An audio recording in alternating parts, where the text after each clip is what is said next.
नमस्कार विद्यार्थी मित्रांनो, स्वागत आहे तुमचं गणित शिकूया या यूट्यूब चॅनलमध्ये। विद्यार्थी मित्रांनो, आपण पूर्व माध्यमिक शिष्यवृत्ती परीक्षा म्हणजेच स्कॉलरशिप परीक्षा यासाठी इयत्ता 8वी यासाठी जी मार्गदर्शिका आहे गणित विषयासाठी तिचा अभ्यास करणार आहोत।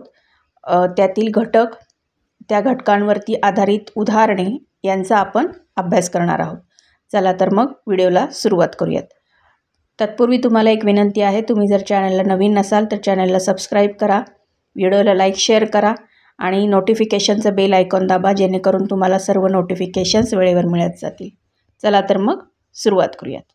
उपघटक 2.6 गुणोत्तर प्रमाण व चलन यावर आधारित आपण उदाहरणे, या घटकावर आधारित उदाहरणे आपण अभ्यासणार आहोत। तत्पूर्वी आपल्याला त्याच्यावरती त्यासाठी जे नियम आहेत ते अभ्यासायचे आहेत। तर आता इथे आपण आधी ते नियम जाणून घेऊयात।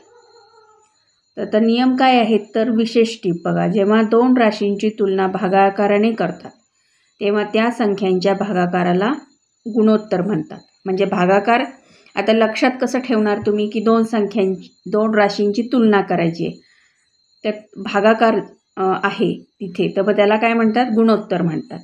आणि गुणोत्तर दाखवण्यासाठी हे जे चिन्ह आहे की नाही, दोन डॉट दिसत आहेत बघा एकाखाली एक, ते चिन्ह वापरतात। उदाहरणार्थ 4चे 7शी गुणोत्तर म्हणजे 4/7 किंवा 4/7 असं आपण ते लिहितात किंवा वाचतात, पण 4/7 असे।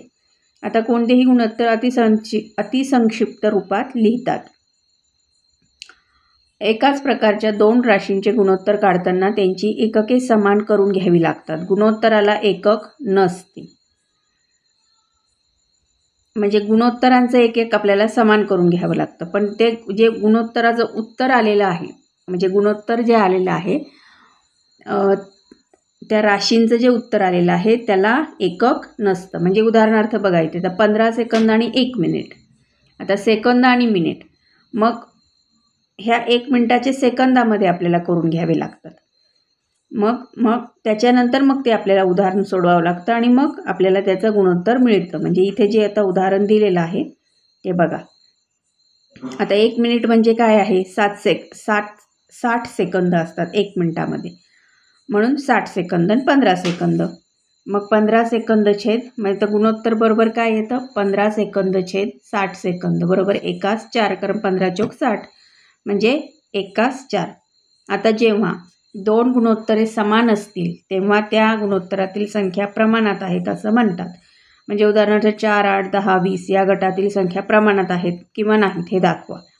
मग 4 व 8चे गुणोत्तर किती असतं, 4/8 म्हणजे किती, 1/2, 4×1=4, 4×2=8। 10 आणि 20चं गुणोत्तर किती आहे, 10/20 म्हणजे 1/2, 10×1=10, 10×2=20, म्हणून 4/8 बरोबर 10/20, म्हणून 4, 8, 10, 20 या संख्या प्रमाणात आहेत आपण असं म्हणू शकतो। जेव्हा एका राशीची किंमत बदलते तेव्हा तिच्या संबंधित दुसरी राशी देखील बदलते, अशा बदलास चलन म्हणतात। म्हणजे उदाहरण बघा इथे, गणेश नावाचा विद्यार्थी दररोज 2 मराठी कथा वाचतो। जसे जसे दिवसांची संख्या वाढेल तसे तसे त्याने वाचलेल्या कथांची संख्या वाढेल। बरोबर आहे की नाही। म्हणजे उदाहरणार्थ इथे जर सांगायचं झालं तर त्याच्या कथा आहेत 50 एका पुस्तकामध्ये। मग त्या 50 कथा जर आहेत आणि त्यातील जर 2 कथा रोज तो वाचतोय, तर मग एका दिवशी 2, दुसऱ्या दिवशी 2, म्हणजे दुसऱ्या दिवशी 2 कथा, म्हणजे 4 कथा त्याच्या वाचून झाल्या। तिसऱ्या दिवशी अजून 2 म्हणजे 6 कथा त्याच्या वाचून झाल्या। म्हणजे मग इथे काय झाले, जशी दिवसांची संख्या वाढली तशी कथांची पण संख्या वाढली इथे, अशा पद्धतीने। आता जेव्हा एक बाब वाढते तेव्हा तिच्याशी संबंधित बाब वाढते, एक बाब कमी झाल्यास तिच्याशी संबंधित बाब कमी होते।